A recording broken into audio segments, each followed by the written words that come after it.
Je me suis dit, Gauthier, si tu t'attaches à elle, il va falloir que tu partes avant qu'elle meure. C'était quelque chose qui était un peu fort pour moi.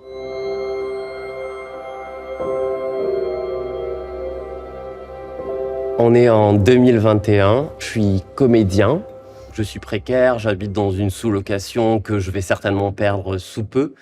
J'appelle Béatrice, mon amie, qui est une amie qui est plus âgée que moi, qui a une cinquantaine d'années.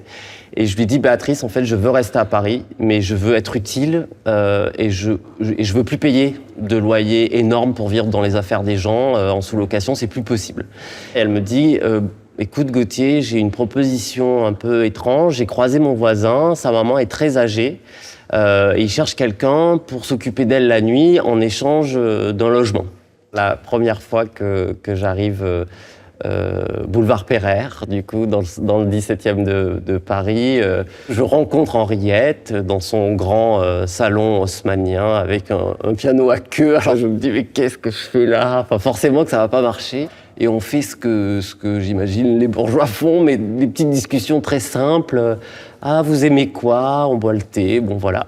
Un mois plus tard, Luc, du coup, un des enfants, me rappelle et me dit « Écoute Gauthier, maman t'a beaucoup apprécié, donc même si nous on était un peu réticents, tout ça, je pense que ça sera intéressant de faire l'essai.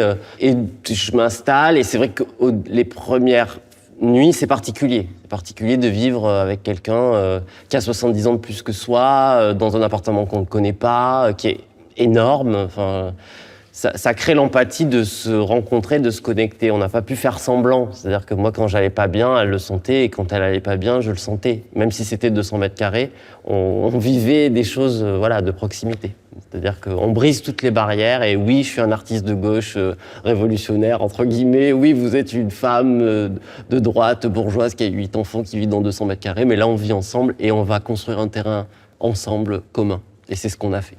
Et ça a fonctionné.